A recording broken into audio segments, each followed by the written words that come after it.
এক দুই দিন বাজে দিতে বদ অভ্যাস হয়ে যাবে না, জুতো দুটা দেওয়ার দিন।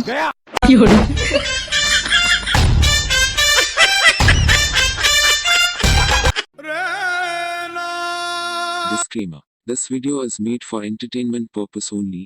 It doesn't mean to hurt any. And don't take it seriously. জুতো পায়ে দিয়ে মস্ত মস্ত করে কোথায় যাওয়া আসছে নবাব দাদা? কোথাও না বাবা। তাহলে জুতো পায়ে দেওয়ার দরকার কি?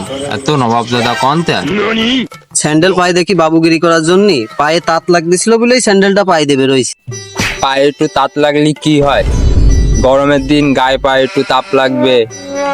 যদি গায়ে পায়ে তাপ না লাগে তাহলে ঋতু পরিবর্তন হচ্ছে, কেমনে বুঝবা? কি স্যান্ডেল কিনে কি ঘরে থেকে কি তাঁত বক করবো বাবা? ঘরে জুতিয়ে থাকতে তোমার যদি এতই ক্ষতি হয়ে যায় তাহলে ও জুতি আমি বিক্রি করে দেবো।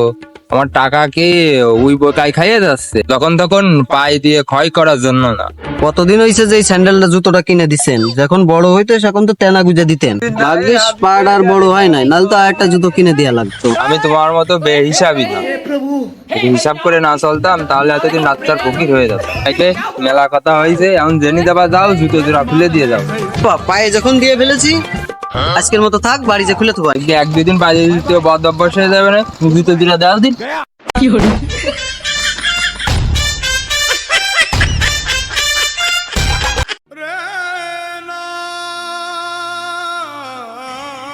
ব্যাপারীর এত করে কলাম আমারে কাঁচা টাকা দিও না, কোনো অবস্থাতেই ব্যাপারী আমার কথা শুনলেই না, নোট টাকা না দিয়ে আমারে কাঁচা টাকাই দিল।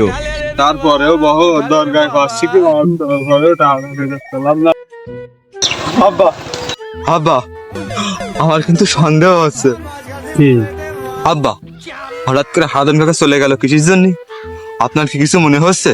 কি মনে হবে রে বহর, আমার তো মনে হচ্ছে খানিক পরে আমার মাথাটা শূন্য হয়ে যাবে না, আমার তো কিছু নিজের নামই মনে থাকবে না।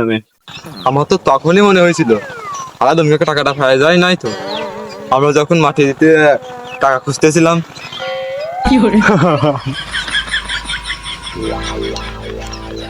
আরে বহর হারাধন দত্ত যদি ওই টাকা পেয়ে যায় রে, ও যে কিপটে ও টাকা আর ফেরত পাওয়া যাবে না রে। আব্বা আপনি ধৈর্য ধরেন আব্বা, এই কথা আব্বা কারোর সামনে বিলাস করেন না আব্বা। যে করে হোক হারাধন কাছতে এই টাকা আমাকে সত্য বের করতে হবে। আব্বা এত বড় সর্বনাশ আল্লাহ আমাকে কেন দিল? আব্বা আব্বা আপনার কি শরীরে খারাপ লাগতেছে? আব্বা আব্বা আব্বা আমাকে বাড়ি চলে আসছে আব্বা, এখানে বসেন আব্বা। আব্বা আপনার কি শরীরে খারাপ লাগতেছে? আব্বা আব্বা আমি ধৈর্য ধরতে হবে আব্বা। আব্বা অধৈর্য হলে চলবে না আব্বা। আব্বা আমার বিপদের সময় আব্বা ধৈর্য ধরতে হবে আব্বা। আব্বা আমি কি টিউবওয়েলে পানি নিতে আব্বা?